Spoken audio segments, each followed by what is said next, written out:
Yo, what is going on, Cover One crew? Welcome back to the show. Hope everybody is good, man. Thursday Night Football in the books. We had a Bo Nix Rattler special, and I mean the defense of the Broncos absolutely took it to them. What are we talking today? Boomer Bust week number 7. We got to see these players. Who's booming? Who's busting? I got my predictions this week. Been doing very well on the booms and the busts because we got to get those dubs, got to get those wins. Let's start off with the running backs. David Montgomery, Monty, my dude.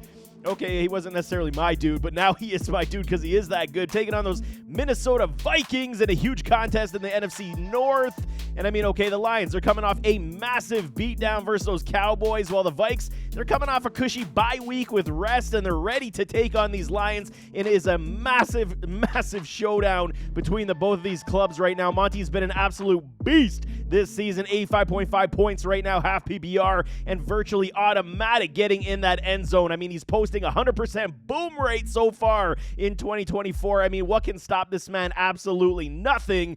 Even though some believe the Vikings defense will be the one to put the halt on this, one of the league's best run attacks and including one of the best performing running backs, I'm not worried one bit, man. This is a boom continuing for Monty, as he could, literally become right now one of the top 6 backs in the entire NFL, the way that he's playing football. He's been absolutely killer, man. Bucky Irving taking on the Baltimore Ravens, the Buccaneers.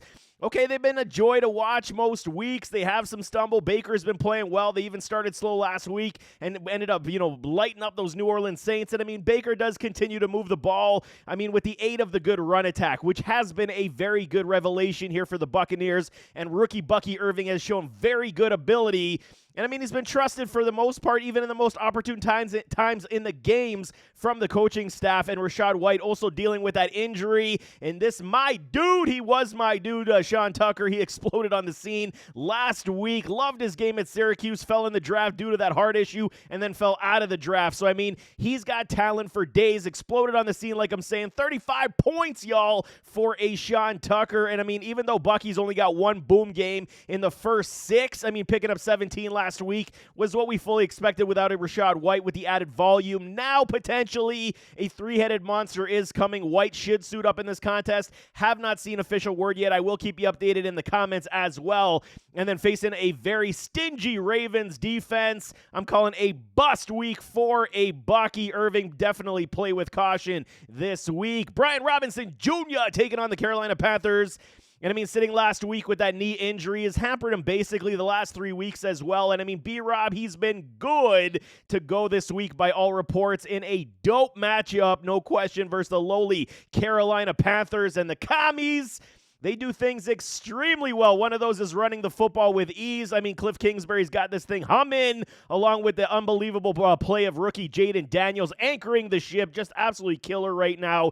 B-Rob, Eckler, I mean, they just enjoy the fruits on the ground because Jaden Daniels opens up everything like a quality running quarterback should do. Back from injury, I fully expect a boom for B-Rob this week. Get ready for good points coming. Raheem Mostert taking on the Indianapolis Colts. And, I mean, the one expectation from the offseason was the overusage of a Mostert back in 2023, and then injuries could potentially derail this man in 2024, which it has happened. They piled up once again. His injury history, absolutely, his resume is huge. And, I mean, okay, after posting those career numbers a season ago, he came back last week to find a boom on the sheet, which was good. But facing the Colts, who have their own issues in winning games, not only defending the run, Miami needs the win in the worst ways while they continue to wait for Tua to come back from IR. And leaning on the ground game to help out a Tyler Huntley is definitely imperative. I'm calling a boom off the bye for a Raheem Mostert. I mean, we need the running backs, and I think he's going to turn a corner very quickly here, man. Wide receivers, Brandon Ayuk taking on these Kansas City Chiefs, and I made the call 2 weeks ago that Ayuk would have his first boom game of the year. That came true. I followed that up and start sit the following week to say bench Ayuk as another bus was coming. That also came true. This week, the 49ers take on the Chiefs, and McDuffie's going to see a lot of Brandon Ayuk. There is no question in my mind, which does bode not very well for fantasy football production coming once again. However, Debo's dealing with an injury. Mason is hurting. I mean, we'll see how Shanny does make the effort to force feed his highly paid wide receiver in Ayuk. But I'm a betting man, and I'm not betting on this one yet again. Bust again for the sixth time this season for Brandon Ayuk. $130 million man busting all over the place. Not good. Jordan Addison, my dude, another one of my dudes taking on these Detroit Lions coming off the bye. The unbeaten Vikings, they look like the best team in the NFL. But Addy, he hasn't necessarily been a major part of the success so far, having only one boom game in 3 games played.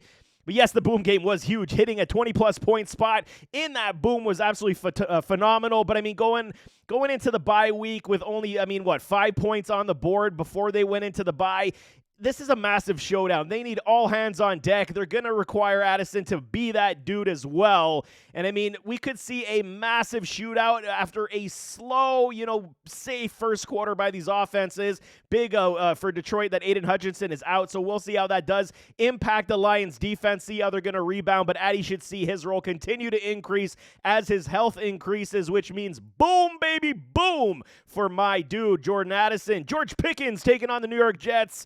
Okay, and while most are cussing the lack of explosive production from Justin Fields, I mean, the Steelers obviously feel the same, and they're rolling with a Russell Wilson. Let's ride. I mean, okay.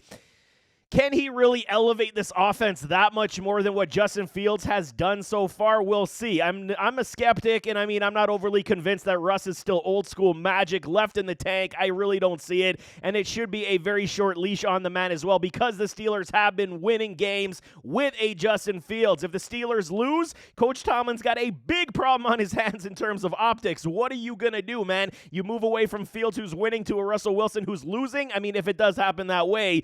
But, one of the issues we have right now is feeding George Pickens on the regular, having only 2 boom games so far. All points have been on the lower end of booms anyway. He's got under 50 points total on the season and facing the Jets, who themselves are in must-win mode, getting themselves a Devontae Adams and company. So, I don't think we get what we want here this week. I'm calling a bust again for a George Pickens unless a TD saves his day. I don't know if you guys want to bank on that. I'm not really banking on it this week. Malik Neighbors taking on the Philadelphia Eagles. Here we have superstar rookie Mr. Neighbors coming off 2 weeks of missed time due to that concussion.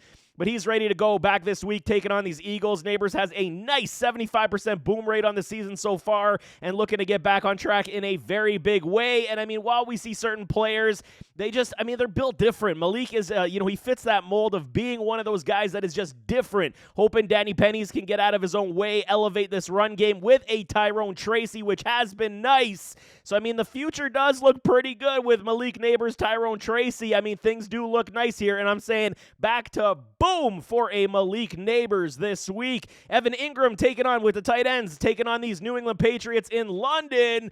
The Jags stayed in London 2 weeks in a row, and the Jags season has all been, a bust so far this year overall. It's been horrific, man. But at least the positive last week, Evan Ingram saw a whopping amount of targets, and he should slot himself back into the volume pig again as he continues to recover from his injury. He looked no worse for wear this past week. But taking on the Pats, back-to-back games in London, like I'm saying, the opportunity for Trevor Lawrence to come home with at least one win from England is absolutely very possible, with Ingram leading the way. Evan was one of my ADP value tight ends, as his ADP was actually lower and you could get a better return on investment. So far, we haven't seen it due to the lack of, or the amount of games missed, I should say. I think he's going to prove it to me that I'm not a liar. Once again this week, we're saying back-to-back booms coming off his injury. I love Evan Ingram this week, man. David Njoku taking on those Cincinnati Bengals in a huge news. Cleveland this week. The Brownies trade Amari Cooper to my Buffalo Bills. Thank you, Browns. We love it. But, not much talent left on these Cleveland Browns. Njoku should take a bigger role in this offense with a Jerry Jeudy. And, that's the first thought, at least this week. We'll see how it does shake down with the Deshaun Watson, because he's been struggling immensely in this offense. Nick Chubb also coming back from his horrific knee injury, but we'll see how much he does play. So there isn't a lot going down here when in terms of top-end, player potential. Njoku has been dealing with his own injuries as well.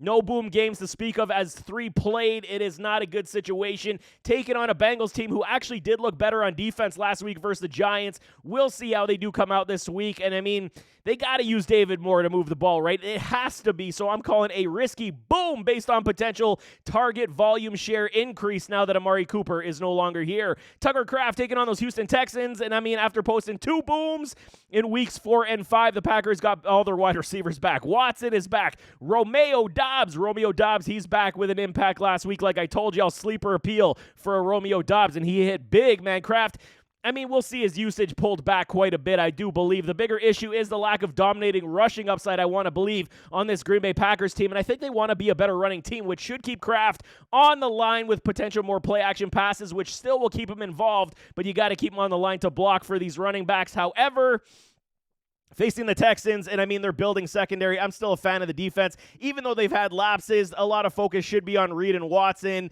However, I don't think this is going to translate to massive points earned outside of a TD for a Tucker Kraft. As the Packers, I mean, they're moving in the right direction, and they want to be high octane. They're just almost there. They're missing that one piece in their running game, and then they can start spreading the ball with Jordan Love, feeling the love for love. And I mean, all these pass catchers will have a role where Tucker Kraft should see his diminish with all the players back. I'm calling another bust for Tucker this week. Last one we got is Colby Parkinson. Los Angeles Rams taking on those Las Vegas Raiders. And I mean, coming off the bye week, the Rams, they've been one of the worst teams affected by injuries this season. But they seem to be getting healthier. One bright spot for Colby Parkinson. His role has been relatively decent on this team, where he's only posted 1 boom game on the season. His target share is there, and his floor has been very safe. Having a boom before the bye, I mean, Cooper Kupp potentially coming back as well this week. Very good news for these Los Angeles Rams facing the Raiders. Weaker secondary, and I mean, trading Devontae Adams. We'll see how much they're encouraged to play,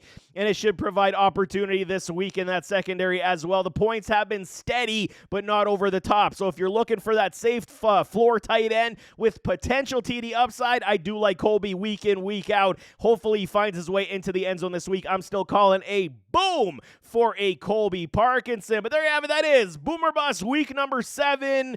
We got to get everybody in our rosters to get these dubs as we're getting closer to the midway point of the season. Get ready for Start Sit on Saturday. I definitely got you covered there as well. But nevertheless, as always, don't forget to hit that like button, hit that subscribe button, jump in those comments, give me your thoughts, and we'll see you next time. I am out.